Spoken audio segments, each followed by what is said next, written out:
آج ہی پتہ نہیں کیا ہو جائے گا. یہ کیا ہے؟ سنسنی خیزی پیدا کرنا. حرام ہے نا. سورہ نور میں پڑھا نا آپ نے, فحاشی اور سنسنی خیزی ریٹنگ بڑھانے کے لیے. شاہد مسعود صاحب کو سنے تو لگتا ہے کہ بس آج ہی سب مر جائیں گے. حسن نثار صاحب کو سنے تو لگتا ہے کہ ہمارے تو بچے جو پیدا ہو رہے ہیں نا وہ بھی سارے کرپٹ ہی ہیں, وہ بھی سارے پاکستانی نہیں ہیں اصل میں, وہ بھی کوئی فراڈ ساتھ لے کر آئے. جی بالکل اس میں تو سمجھ لیں کہ بیڑا غرق پاکستان کا جو ہو گیا ہے, جو حکومت ہے یہ جو بھی آئے گی ان کے بارے میں. اور جیو کو سنے تو لگتا ہے کہ ہماری حکومت سے اچھی دنیا میں حکومت کوئی نہیں. یہ پتہ کیا ہے, یہ ان لوگوں نے سنسنی پھیلا رکھی ہے, طوائف الملوکی, افراتفری, بے قراری, لوگوں کو پریشان کر رکھا ہے. تو یہ سارے بھی تو بند ہو جائے نا. اس رمضان میں کسی نے مجھے ایک تصویر بھیجی, کارڈ, پوسٹ کارڈ ٹائپ تھی, تو اچھی تھی, مجھے اس کا بڑا اچھا لگا ٹائٹل. وہ کہتا ہے کہ یہ دو تصویریں بنائی ہوئی ہیں, دو آدمی کھڑے ہیں سوٹ بوٹ پہنے, تو ایک جو ہے وہ دوسرے کو کہتا ہے کہ نا اچھا بیٹے اب میں جا رہا ہوں, تمہیں پتا ہے رمضان آ گیا, تو رمضان میں تمہیں قید کر دیا جاتا ہوں, تو رمضان کے بعد ملاقات ہوگی, پتا تو چاہیے آپ کو کون ہے. تو دوسرا سامنے کھڑا کہتا ہے کہ آپ بالکل ٹینشن نہ لیں ڈیڈی, میں ہوں نا آپ کا بچہ, میڈیا, میں آپ کے سارے کام جاری رکھوں گا. مجھے یعنی اتنی صحیح بات لکھی ہوئی تھی کہ میں یعنی اس کو بھول نہیں پائی ابھی تک. تو بات یہ ہے کہ ان سارے چینلز پر بھی پابندیاں لگ جائیں گی, ٹھیک ہے, کیونکہ میڈیم یہ اچھا ہے, یہ بہت اچھا میڈیم ہے, مگر اس میڈیم کا استعمال جو کر رہا ہے نا میڈیا, وہ اچھا نہیں ہے. لہٰذا پھر سارے ایسے چینلز پر پابندیاں لگ جائیں گی نا. پھر آپ اگر ٹی وی چلائیں گے تو پیغام آ رہا ہوگا, اور یہ جو ہے پیس آ رہا ہوگا, اس قسم کے چند چینلز آ رہے ہوں گے. جی, یا تو وہی لگائیں گے اور سنیں گے, اور یا پھر نہیں سنیں گے اور کوئی کام کریں گے, ہے نا. جیسے مجھ سے ایک بہن نے کہا کہ, اور یہ ہر بہن کا مسئلہ ہے کہ جی میاں آتے ہیں ٹی وی لگا کر بیٹھتے ہیں اور پھر جب تک سوتے نہیں لگائے رکھتے. تو آپ دیکھیں کہ اگر 5 بجے آئے اور لگا کر بیٹھے, رات کو 11 بجے سوئے, حساب لگائیں کتنے گھنٹے ضائع کیے. اتنے گھنٹوں میں اپنے بچوں کو پڑھا سکتے تھے, اپنے بچوں کو ٹائم دے سکتے تھے, نہ پڑھاتے, ان کے ساتھ بیٹھتے, گپ شپ کرتے, کھانا کھاتے, بیوی بالکل اپنی ٹینشن ریلیز کرتے, بیوی کو ٹائم دیتے, ماں کے پاس بیٹھتے, اس کی دعا لیتے, باپ کے پاس بیٹھتے, اس کے پیر دباتے, اس کی دعا لیتے. کتنے کام ہو سکتے تھے. کسی ہمسائے کا حال پوچھاتے, کوئی بیمار دوست ہے اس کو مل لاتے, کوئی بھائی بیمار ہے اس کی عیادت کراتے. ٹی وی نے تو سب کو اکیلا کر دی. تو اگر یہ ٹی وی بند ہو جائے تو کتنا بڑا کام ہو جائے. میں تو خود دعا کرتی ہوں ٹی وی چھوٹا سا یہ کب کر دیا, خراب ہی ہو جائے, اس سے دل اٹھایا تو جائے. وہ میں وہ بھی آتا ہے اس تک کچھ بچا ہوا, وہ آ کے ادھر ہی بیٹھ جاتا ہے, ادھر ہی اس نے کھانا کھانا, ادھر ہی سارا کچھ کرنا. ہم بولتے رہتے کہ ادھر سے اٹھ, تم نے سیٹ بک کر لی, ہر کام اس نے ادھر ہی. ہر گھر میں 1-2 بندے ایسے ہیں. ٹی وی بھی نہیں خراب ہوتا, ٹی وی خراب ہو جائے اس کو توڑ. صحیح کہہ رہی ہیں آپ, بالکل. دیکھیں ہر گھر میں 1 یا 2 بندے ایسے ہیں جن کو ٹی وی کی ایڈکشن ہے اور ٹی وی کو چھوڑنے پر وہ لوگ راضی نہیں ہیں. اب آپ دیکھیں ایسے چینلز بند ہو جائیں گے. اچھا یہ بھی میں آپ کو بتاؤں, مردوں کی ایک سریت جو میرا مشاہدہ ہے, ناچ گانا نہیں دیکھتی, ڈرامے نہیں دیکھتی, ٹاک شوز دیکھتے ہو. رسول اکرم صلی اللہ علیہ وسلم نے فرمایا آخر زمانے میں ایسے لوگ آئیں گے جو ہر موضوع پر اس طرح بات کریں گے گویا ہر بات جانتے ہو, اور انہیں کسی بات کا علم نہیں ہوگا, وہ سب سے بڑے جھوٹے ہوں گے. تو یہ سارے اینکرز نا اسی لسٹ میں آتے ہیں. وہ جب جہاز گم ہوا تھا نا, انڈونیشیا کا ہوا تھا کہ ملیشیا کا ہوا تھا, ملیشیا کا, تو وہ بہت ڈھونڈا نہیں ملا. تو وہ اس پر کسی نے کامنٹ کیا تھا کہ ساری دنیا ڈھونڈ کر تھک گئی, نہیں ملا, مگر ہمارے اینکرز نے تو اپنی سیٹوں پر بیٹھے بیٹھے سارا مسئلہ حل کر کے دے دیا, ہے نا. تو بیٹھ کر ایسے ادھر کی بات ادھر کی بات ادھر کی بات. یعنی آپ دیکھیں جب وہ ایک بندہ کہہ رہا تھا پانی سے گاڑی چلانے کا, کتنا انہوں نے لوگوں کا ٹائم ضائع کیا. سب کو پتہ ہے ہو ہی نہیں سکتا, یہ کام ہو ہی نہیں سکتا. تو مجھے ایک جو ہے وہ عزیز بچہ یعنی کہ بھتیجا, وہ کہنے لگا کہ آپ کو کیا لگتا ہے کہ کیا ایسا ہو سکتا ہے. میں نے کہا بیٹے اگر ایسا ہو سکتا تو امریکہ والے پاگل تھے, وہ اٹھ کے عراق پر جو ہے یمن وغیرہ پر حملے کرتے پھرے. تیل ہی کی تو خاطر ساری جنگ چل رہی ہے, پانی سے گاڑی چل سکتی تو جنگ سے بہت کم بجٹ میں وہ پانی سے گاڑیاں چلا رہے. کیا بے وقوفی ہے. اور لوگوں کا کتنا وقت ضائع کیا, گیا وقت پھر ہاتھ آتا نہیں. ہے نا, جو چلا گیا وہ چلا گیا. نہ ہم ماضی کو واپس پا سکتے ہیں, نہ مستقبل اختیار میں ہے. ہمارے پاس تو بس یہ گھڑی ہے الآن, اور یہ الآن کو جو ہے یہ ضائع کیے جاتے, مسلسل ضائع کیے جاتے. اور اس میں ٹی وی کا جو ہے نا بہت بڑا ہاتھ ہے. تو اللہ رب کریم کہتے ہیں یہ لوگ اللہ کا قانون چاہتے نہیں. بنیادی مفہوم یہی ہے یہاں پر نا, کہ اہل کتاب ہے اور انہی کی کتاب کے مطابق فیصلے کے لیے بلایا جاتا ہے, انکار کر دیتے ہیں کیونکہ یہ چاہتے نہیں ہے. تو ہم بھی اصل میں اللہ کا قانون نہیں چاہتے. چاہتے ہوتے تو اب تک کچھ نہ کچھ ہو چکا ہوتا. اور اللہ کے قانون کی چاہت کب آئے گی؟ جب اللہ کی کتاب سے محبت ہوگی. تو لہٰذا اللہ کی کتاب پڑھیں, پڑھائیں, سیکھیں, سکھائیں, تب جا کر یہ فتنہ بند ہوگا جس کا نام ٹیلی ویژن ہے. اور باقی بھی فتنے سارے. ذالکہ بانہم, ان کا یہ رویہ اس لیے ہے کیونکہ وہ قالو کہتے ہیں لن ہرگز نہیں تمسنا ہمیں چھوئے گی النار آگ الا مگر ایامن دن معدودات گنتی کے. ان کے اس رویے کا سبب یہ عقیدہ ہے جو انہوں نے گھڑ لیا کہ انہیں جہنم کی آگ نہیں چھوئے گی سوائے گنتی کے چند دنوں کے. وغرہم, دھوکے میں ڈالا انہیں, فی دینہم, ان کے دین کے متعلق, ما کانو, جو کچھ تھے وہ, یفترون, گھڑ کر بیٹھے ہوئے. ان کے گھڑے ہوئے عقائد نے, من گھڑت عقیدوں نے انہیں دین کے متعلق دھوکے میں مبتلا کر دیا. کس عقیدے کو دھوکہ کہا اللہ نے؟ ہم لازماً جنت میں جائیں گے, جہنم میں گئے بھی تو 1-2 دن میں نکل آئیں گے. کیا آج یہ عقیدہ ہر مسلمان کا نہیں؟ جی, اور یہی یہود نے کہا. ہاں جی, اللہ کہتے ہیں ان کو دین کے بارے میں دھوکے میں ڈالا ہوا ہے ان کے گھڑے ہوئے عقیدوں نے. تو ہمیں بھی تو دھوکے میں ڈالا ہوا ہے مسلسل. ایک یعنی دوست ہے, ان کا بچہ جو ہے وہ میٹرک میں گیا, تو ان کے ایک ٹیچر ان کو فرمانے لگے کہ تم لوگ جو گناہ چاہے کر لو, بس شرک مت کرنا. تو شرک نہیں کرو گے تو اللہ بخش دیں گے, جو گناہ چاہے کر لو. اچھا جی, وہ سرٹیفکیٹ دے دیں. یہی بات یہاں بیان کی جا رہی ہے کہ انہوں نے جب یہ عقیدہ گھڑ لیا کہ ہم نے ہر حال میں بخشے جانا ہے, اور اگر اللہ ہم سے اگر ناراض ہوا بھی تو کچھ دن کے لیے جہنم میں ڈالے گا, پھر نکال کر جنت میں بھیج دے گا, اس کی وجہ سے یہ ہر بڑے سے بڑا گناہ دیدہ دلیری سے کر دے گا. ہم نے بھی یہی عقیدہ گھڑ لیا, ہم بھی دلیر ہو گئے گناہوں.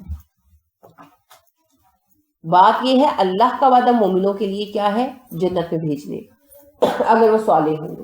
اور اگر ایک مومن غیر صالح فیل کرتا ہے تو وہ منافق یا کافر کی کیٹیگری میں آئے گا اپنے عمل اور عقیدے کے مطابق. تو پھر اس کا معاملہ اللہ کی طرف ہے, چاہے اللہ معاف کرے چاہے سزا دے.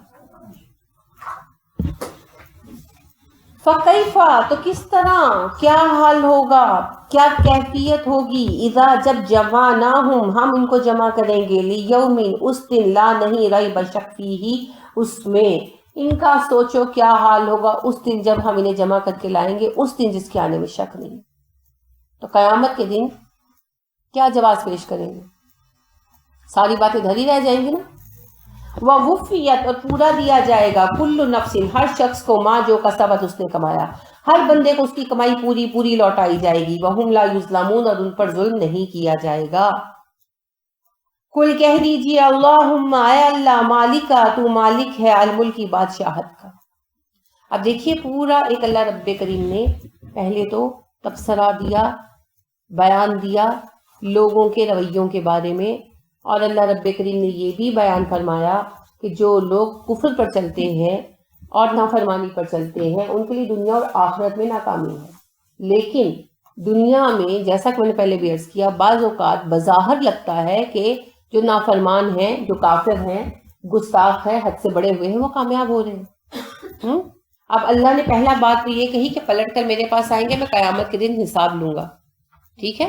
اب دوسری بات اللہ بتا رہے ہیں بڑے لطیف پیرائے میں کہ کسی کو بظاہر وقتی طور پر کامیابی ملی اور کسی کو بظاہر ناکامی ملی, تو کیوں اور کیسے, اس کا ایک لطیف سا جواب ہے.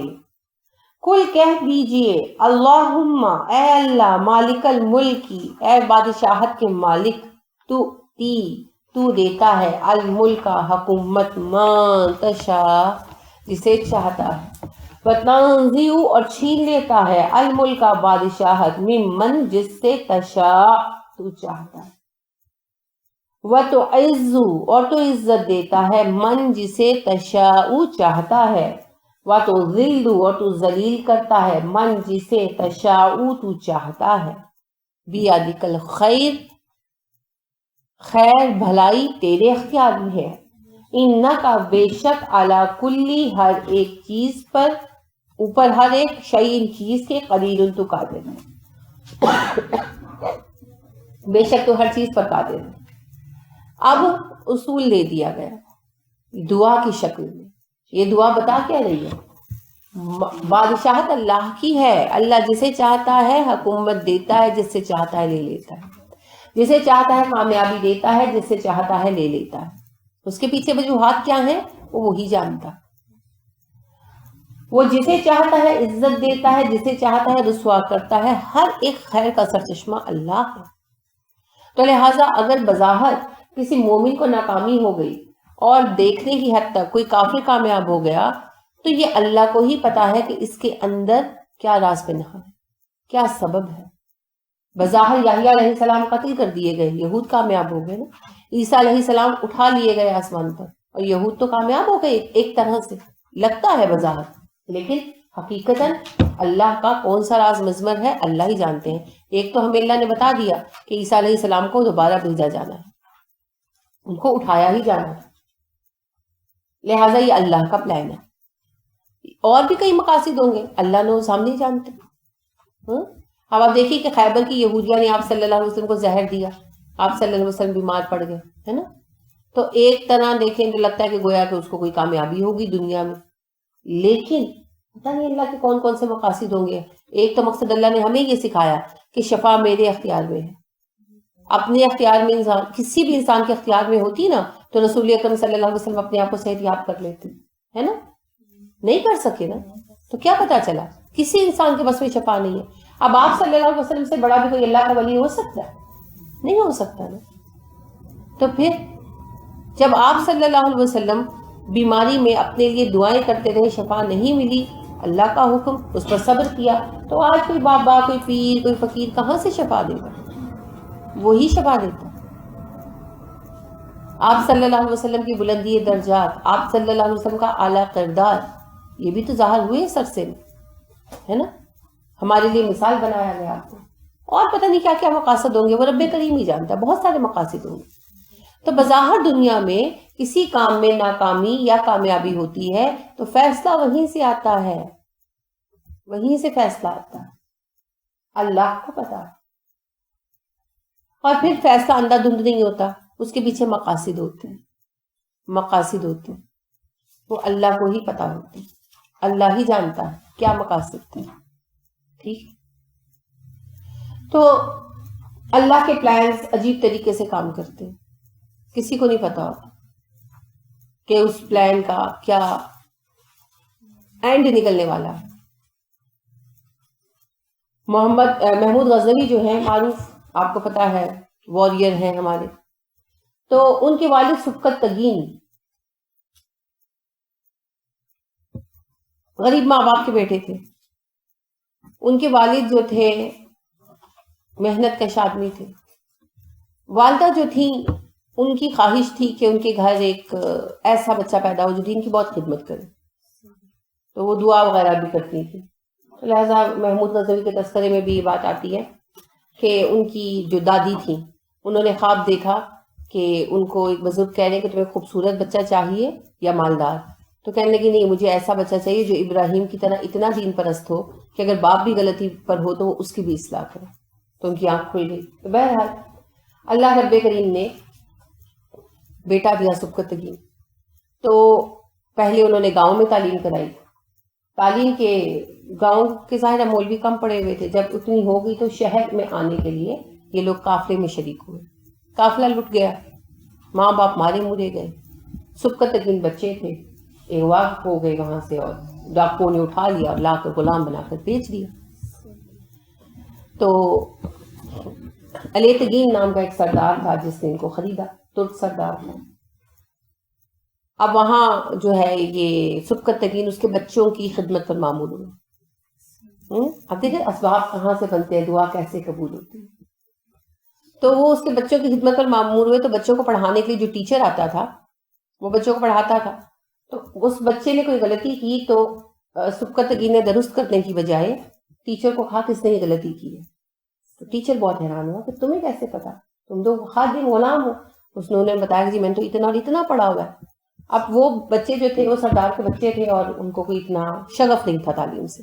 اب ہونے یہ لگا کہ یہ اتنی دیر بیٹھے رہتے تھے نا, تو ٹیچر جو ہے ساتھ ساتھ سبکتگین کو پڑھاتا رہتا تھا. لہٰذا ان بچوں نے تو جو سیکھنا تھا سیکھا یا نہیں سیکھا, کیونکہ کوئی نامور لوگ نہیں, I don't know about them, لیکن سبکتگین پڑھ گئے.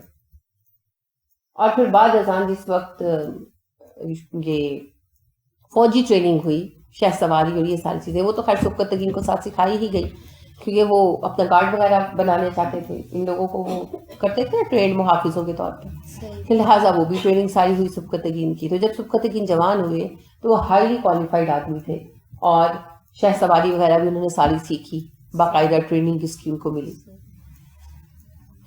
تو ایک اور ترک سردار تھے پرتگین, ترکوں کے نام اسی قسم کے ہوتے ہیں, سبکتگین بھی ترکی نام ہے. تو انہوں نے جو ہے اپنے دوست علیتگین سے ان کو مانگ لیے. وہ گورنر تھے ایک شہر کے, تو انہوں نے ان کو مانگ لیا اور اپنے پاس رکھا, اور ان کو اپنی پھر جن کے ظاہر پرکھا بھی ہوگا, ٹیسٹ بھی دیکھا ہوگا ان کی صلاحیتوں کو سارا. پھر انہوں نے ان کے ساتھ ڈسکس کیا کہ جو ہمارا اس وقت حکمران ہے ضعیف آدمی ہے, اور بچہ اس کے جو ہے ابھی ینگ ہیں بالکل دونوں لڑکے, اور جو ایک تو ینگ بھی ہیں اور دوسرا عیاش بھی ہیں, تو یہ پھر غزنی کی حکومت کو سنبھال نہیں سکیں گے. تو بادشاہ تو اچھا آدمی ہے, لیکن اس کے بعد افراتفری مچ جائے گی. تو میں یہ سوچ رہا ہوں کہ حکومت پر قبضہ کر لیا جائے بعد ازاں. بہرحال وہ ایسا ہی ہوا, وہ پھر بادشاہ مر گیا اور حکومت سنبھالنے والا کوئی نہیں رہا, اور طوائف الملوکی بھرپا ہو گئی. تو پھر اس نے آگے بڑھ کر ان لوگوں نے قبضہ کر لیا, اور اس سارے پلان کو سمجھنے کے کمانڈ جو کیا وہ سبکتگین نے کیا, لہٰذا بڑا پسندیدہ بندہ بن گئے یہ. تو انہوں نے اپنی بیٹی کو بیاہ دیا ان کے ساتھ, حاکم تو وہ بنے غزنی کے, تو اپنی بیٹی کی شادی کر دی ان کے ساتھ. اب جب ان کے بعد ان کے بیٹے حکمران بنے تو ان میں بھی وہی مسئلہ تھا, وہی عیاشی, وہی طوائف الملوکی, ملک کا نظام درہم برہم ہو گیا. تو سرداروں نے خود سبکتگین کو کہا کہ آپ حکومت سنبھالیں, لہٰذا بہرحال حکومت انہوں نے سنبھال لی. آپ سبکتگین کے بیٹے محمود غزنوی تھے. تو آپ دیکھیں کہ وہ دعا محمود غزنوی تک آ کر قبول ہوئی نا, کیونکہ سبکتگین کو اتنا وقت ہی نہیں مل سکا. بہت سارے بکھیڑے تھے, لوگوں کو اعتراض ہو گیا وہی کہ بھئی یہ داماد ہے, یہ کیوں حکمران بنا, ہم نہیں مانتے اس کی حکومت کو, یہ غلام تھا وغیرہ وغیرہ, جو سارے مسئلے چلے.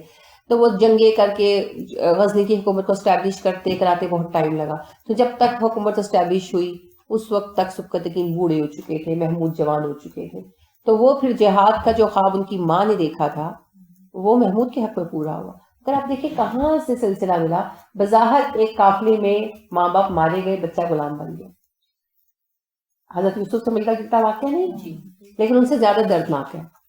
ماں باپ مارے گئے, پتہ نہیں شاید ماں بھی اغوا کر لی گئی ہوں, کیونکہ عورتوں بچوں کو ویسے وہ قتل نہیں کرتے تھے, لیکن اللہ عالم. آپ جو اس لیے نہیں کسی ہمدردی کی وجہ سے نہیں چھوڑ دیتے تھے, وہ کنیزی اور غلام بنا کے بیچ دیتے تھے.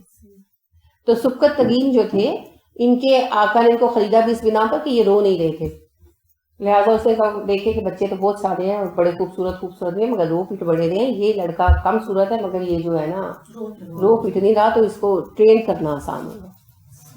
تو لہٰذا اس کو اس بنا پر خرید کر لائے. بہرحال میں آپ کو بات یہ عرض کر رہی ہوں کہ دیکھیے یہ جو اللہ فرما رہے ہیں نا کہ دنیا و آخرت میں ناکام ہے, پھر اللہ کہہ رہے ہیں کہ میری حکومت ہے, میری ملکیت ہے, میں جسے جو چاہوں دیتا ہوں. تو پھر سوال یہ پیدا ہوتا ہے کہ اچھا پھر اللہ کافروں کو کامیابیاں کیوں دیتا ہے؟ اللہ کی کہاں کیا حکمت ہے؟ وہاں ڈاکو کامیاب ہو گئے نا, ان بدبختوں نے کیا کامیاب ہونا تھا؟ انہوں نے سیڑھی فراہم کی سبکتگین کے لیے. سبکتگین اگر کہیں جا کر پڑھتے تو زیادہ سے زیادہ کیا بنتے, کوئی عالم بن جاتے نا. اب پہلی بات تو یہ کہ پتہ نہیں وہ کسی صحیح جگہ جا کر تعلیم پا سکتے یا وہ اس طرح فرقہ واریت والے مولویوں میں پھنس جاتے, پھر تو بالکل ہی ضائع ہو جاتے. اگر صحیح عالم بن جاتے تو ان کی آواز کون سنتا؟ ہم لوگ جیسے کونوں میں بیٹھے ہیں سارے, آج علماء جتنے نیکوکار ہیں کونوں میں ہی بیٹھے ہیں نا. تو اب اس میں ان کو اللہ نے بہتر پلیٹ فارم دے دیا ہے نا, اور ان کو اپنی ماں کا خواب ہمیشہ یاد رہا. ان کے ذہن میں یہ خواب ڈال دیا گیا تھا. ان کی ماں بچپن سے انہیں جہاد کی کہانیاں سناتی آئیں. ان کو بچپن سے یہ خواہش تھی. وہ اپنے بیٹے کو یہ قصے سناتے سناتے سناتے سناتے بڑا کیا انہوں نے. اب ان کو تو پلیٹ فارم تیار کرتے کرتے زندگی گزر گئی. وہ بنا بنایا پلیٹ فارم بیٹے کے حصے میں آیا, محمود غزنوی کی, اور محمود نے پھر اس پلیٹ فارم کو درست یوز کیا. دیکھیں کہاں سے سلسلہ کہاں آ کر ملتا ہے. لہذا بظاہر کہاں غلط ہو رہا ہے کہاں صحیح, منتہا یہ اللہ کو پتا ہے نا. نہیں میں آپ سے سیریس بات آپ سے کر رہی ہوں. آپ نے بہت صحیح بات کی کہ واقعی بظاہر آج دیکھو ہر طرف تو نافرمان ہی کامیاب نظر آ رہے ہیں, مگر اس شر میں سے خیر کس طرح نکلے گی یہ نہیں پتا مجھے, مگر نکلے گی یہ مجھے پتا ہے, کیونکہ یہ اصول ہے اللہ کا. اللہ اپنے بندوں کو اکیلا نہیں چھوڑتے, مگر اللہ کے کام کا انداز ہو رہا ہے, وہ پھر ہمیں سمجھ نہیں آتا. آزمائش تو بہت سخت ہے, بہت سخت آزمائش ہے کہ بظاہر نافرمان جو ہیں وہ ہر طرف چھائے ہوئے ہیں. جو زانی مرد اور زانیہ عورتیں ہیں ان کے لیے ریڈ کارپٹ ریسیپشن ہے, اور جو جھوٹ بولنے والے مولوی حضرات ہیں ان کے لیے بڑے بڑے عہدے اور تنخواہیں ہیں, اور جو صحیح دین کا کام کر رہے ہیں کھڈے لائن لگا دیے گئے ہیں بیچارے. بہت تکلیف دہ مرحلہ ہے بلا شک و شبہ ہے, لیکن اس میں سے اللہ آپ کس طرح روٹیٹ کر کے خیر نکالیں گے یہ نہیں پتا, مگر خیر ضرور نکالیں گے. تو انتظار کرنا پڑے گا.